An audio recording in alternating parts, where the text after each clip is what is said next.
पहाड़ों के बीच एक गहरी और अंधेरी गुफा थी जिसे सदियों से वीरान समझा जाता था। गांव के लोग उसके पास जाने से डरते थे क्योंकि उनके बुजुर्गों की कहानियां कहती थीं कि वहां एक विशालकाय जीव रहता है। लेकिन ये कहानियां सच थीं। इस गुफा में एक विशाल डायनासोर रहता था जो 10,000 सालों से यहां छिपा हुआ था। समय के प्रभाव से दुनिया बदल गई थी, मगर यह गुफा एक ऐसी जगह थी जहां समय थम सा गया था। डायनासोर, जो एक टीरेक्स प्रजाति का था, किसी चमत्कार के कारण जीवित था। यह जीव कभी गुफा से बाहर नहीं आता था, सिर्फ रात के अंधेरे में शिकार के लिए निकलता। कई बार गांव वाले अपने मवेशियों के गायब होने की बात करते, मगर किसी के पास यह प्रमाण नहीं था कि यह किसका काम है। एक दिन एक साहसी युवक, जिसका नाम रोहित था, इस रहस्य को उजागर करने की ठानता है। वह एक मशाल लेकर गुफा की ओर बढ़ता है। जैसे ही वह अंदर प्रवेश करता है, उसे गुफा की दीवारों पर प्राचीन चित्र दिखाई देते हैं जो शायद हजारों साल पुराने थे।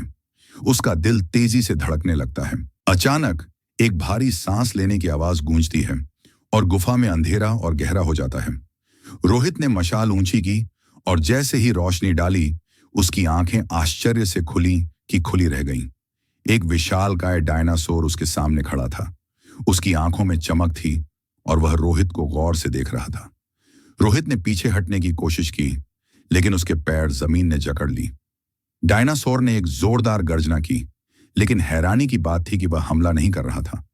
ऐसा लग रहा था जैसे वह अकेला था, सदियों से किसी का इंतजार कर रहा था। रोहित ने हिम्मत जुटाई और धीरे धीरे पीछे हटने लगा।